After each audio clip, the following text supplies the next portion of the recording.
stuck in legal limbo. People who've lived here in the country for their entire lives are now suddenly finding themselves facing deportation, even after they've done everything the right way, everything legally. Some Tampa Bay residents are reaching out to us about this, saying they're trying to get through to U.S. Customs, but no one is answering the phone. Our Vanessa Ariza, she answered the phone, and she spoke to one local woman who says her job and her future are on the line. Knock it all out. Send you the card Okay. that expired. Cards and immigration paperwork has been a part of Jennifer Jones's life since the age of 14. An earthquake in her home country of El Salvador moved her and her family to the States. Here, under a refugee status, each year, she and her family went through the process of renewals. Every year I didn't know if I was going to be able to be here the following year. I was young, followed my mom. My mom worked 3 jobs.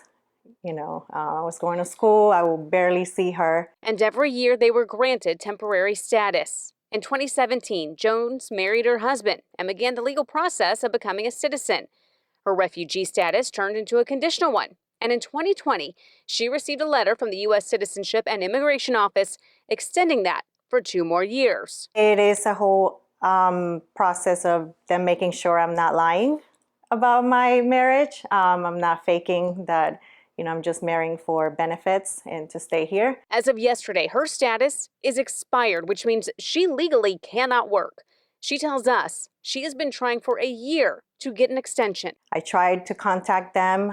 You research their phone number and you get nowhere. And when I go into the online to take a look at my case, it just says your case is within processing times. The situation isn't a rarity. Jose Fernandez with Catholic Charities has heard close to a dozen stories just like Jones's. The problem is that, people call and it's very hard to get through. Before the pandemic, Fernandez says the USCIS had an easy-to-use system. He said people would go online and renew, but now he says that's all changed. In fact, the USCIS admits themselves that they have an issue.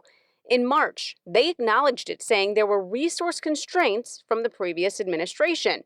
And then again in May, they noted the problem. Once again, blaming COVID restrictions, fiscal issues, hiring freezes, and other factors. They say they're in the works of remedying the backlog, but don't see that happening until June of next year. At some point, it's like, okay, I need to move on from this. I need to, I've done everything right. I've answered to what you want me to answer to, so I need you to answer, so I can move on and live my life. In Tampa, Vanessa Ariza, ABC Action News.